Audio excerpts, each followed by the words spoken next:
Minigunner appears to be very similar to turret and TDS. That is why you should know what their differences are. And I will uncover which tower has superior stats, performance, and how they should be used so you can know to go with turret or mini. That's because you don't want to be using the wrong tower and die, but what I will say, mini has been a very viable option for a long time. And more is better. That can be said about both towers. Not only that, but these two are mid to late game towers because they cost so much. Minigunner tends to be used by most because it's significantly cheaper, and there's another key reason which I will explain later, but turret's DPS and range is much greater than mini. Turret is also kinda, well, I don't know how to say this, fat. I tested both against Molten Boss, and turret actually beat mini by a lot. While that is helpful to determine who the winner is, let's look under the hood and see what's really happening. These are the stats for the best levels and DPS per 1k spend to find the highest cost efficiency. And Minigunner's most reliable level for DPS is level 1, however you should get it to level 2 for the hidden detection. And ironically, level 4 is the worst DPS for 1k spent. That is 4.65 DPS. Now compared to turret, its best level is level 2, but avoid the previous level because it's the worst one. That's one in case you're not listening. And when max turret is $58,250, and that's 3.28 DPS per 1k spent. And as long as you have a functioning prefrontal cortex,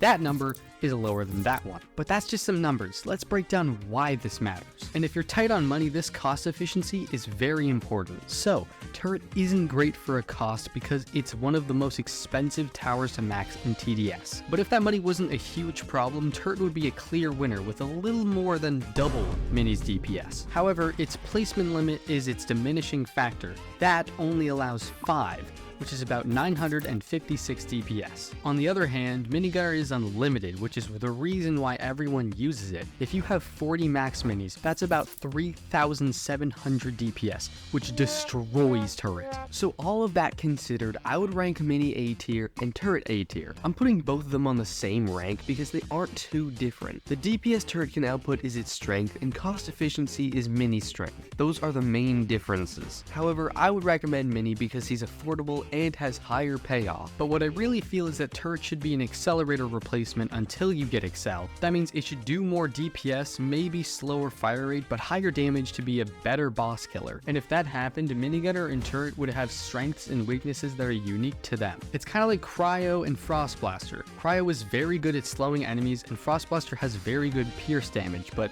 which one is the best to stun lock? That's an important question because next Christmas you might want to buy one of these two towers, so it's good to know where your Robux should go. And I can help you figure out that with this Cryo versus Frost Blaster vid. And if you're still here, I thank you for watching, and I'll see you soon. Goodbye.